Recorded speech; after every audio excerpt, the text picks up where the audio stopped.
Before we begin, if you're learning C# the disciplined way, subscribe to the dojo. Here's a problem. We create a new bank account, and then nothing stops this account from being broken the moment it's born. A negative balance, no owner, and the compiler is perfectly happy with it. That object is invalid, and it will stay invalid until something, somewhere, falls over, probably far away from the line that actually caused it. In this lesson, we fix that. 3 ways. Constructors decide how an object is born. Access modifiers decide who can change it afterwards. And static members decide what belongs to the type itself rather than to any one instance. Think about a swordsmith's forge. No blade leaves that forge half finished.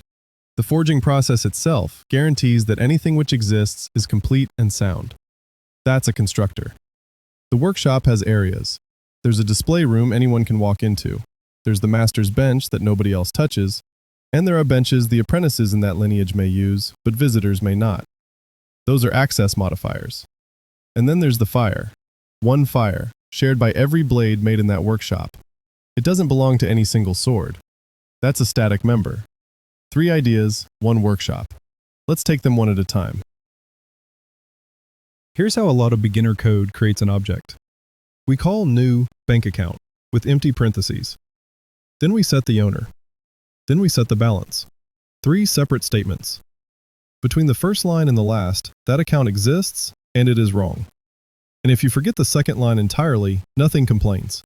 You get an account with no owner and it sails through your program until something calls owner.toUpper, and you get a null reference exception in a completely different file. The bug is reported where it exploded, not where it was created.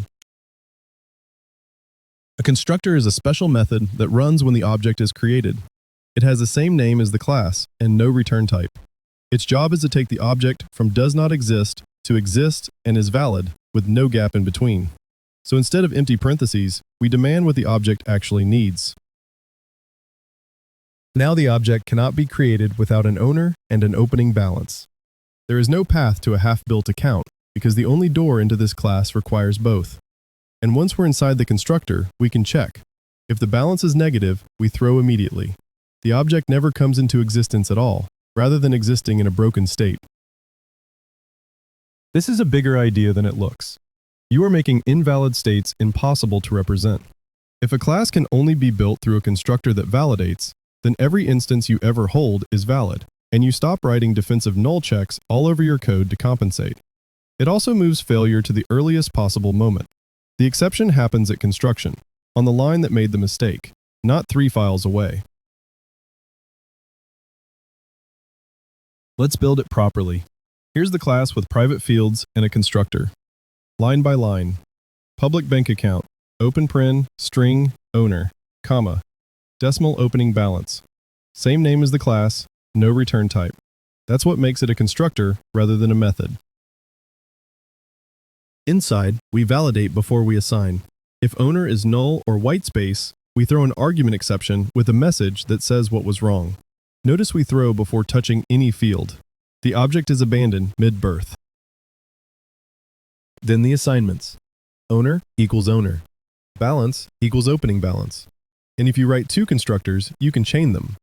This one takes just an owner and calls the fuller constructor with a 0 balance using :this. One place holds the real logic. The other is a convenience store into it. One more thing. The moment you write any constructor of your own, C# stops giving you the free parameterless one. That's usually exactly what you want.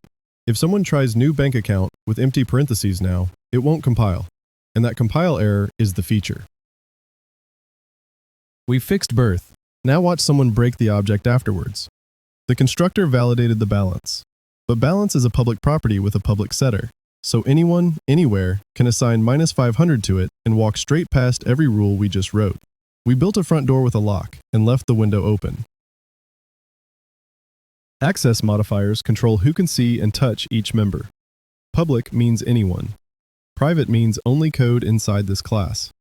Protected means this class and anything that inherits from it. And internal means anything in this same assembly, but not outside it.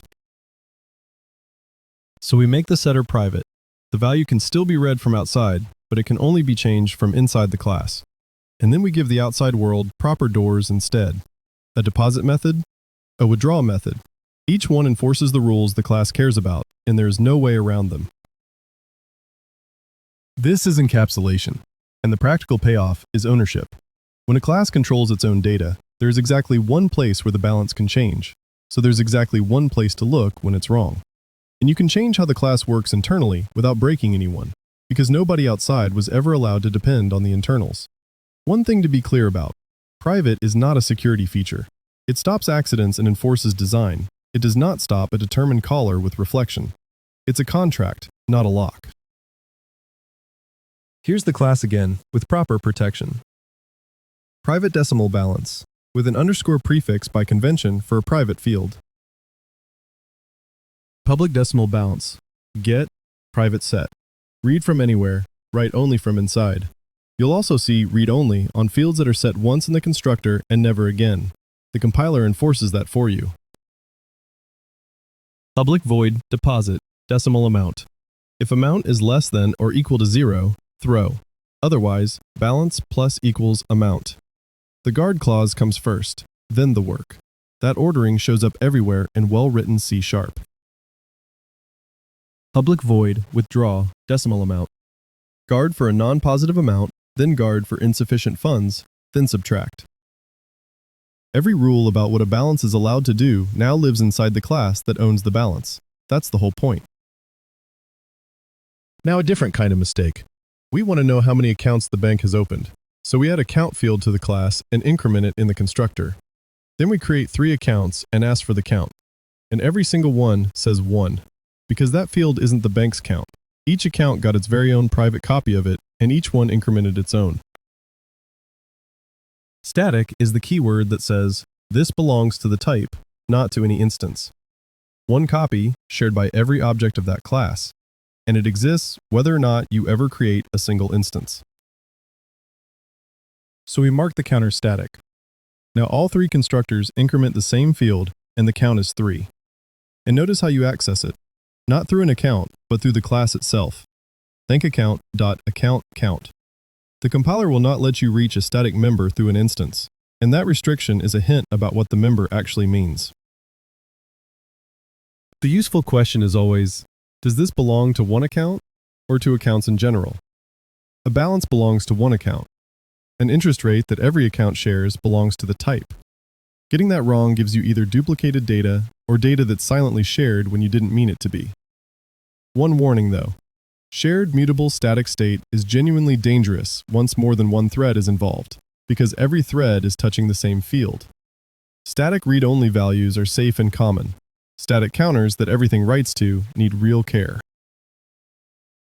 Here's the static counter. Private static int account count, with a public static property to read it. The constructor increments it. Same constructor as before, one extra line. And because the field is static, all instances share it. Here's a static read-only value. Public static read-only decimal minimum balance equals 0. Set once, shared, and the compiler stops anyone reassigning it. And a static method. Public static bool is valid opening balance decimal amount. It doesn't touch any instance data, so it doesn't need an instance. A static method has no this. If you find yourself wanting instance data inside a static method, that's the signal it shouldn't be static. 5 mistakes worth naming. 1. Public setters on everything. If any caller can assign any value, your constructor validation is decoration. 2. Heavy constructors. A constructor should validate and assign. If it's opening files or calling a database, object creation can fail in surprising ways, and testing becomes painful. 3. Treating private as security. It's a design contract that prevents accidents. It is not protection against a determined caller. 4. Static as a dumping ground. Static mutable state is a global variable wearing a nicer jacket, and it will bite you the moment 2 threads touch it. 5. Forgetting read-only. If a field is set in the constructor and never again, say so, and let the compiler enforce it. So, constructors decide how an object is born, and let you refuse to build an invalid one. Access modifiers decide who may change it afterwards, and keep the rules inside the class that owns them. Static members decide what belongs to the type, rather than to any single instance. Together, they're the difference between a class that merely holds data and a class that protects it. Your drill is on screen. Take the bank account. Give it a constructor that refuses a negative opening balance. Make the setter private, add a static counter, and then try to break it from outside. If you can't, you've got it. If this helped, like the video, and tell me in the comments which of the three you've been getting wrong. Subscribe if you want more C# taught this way.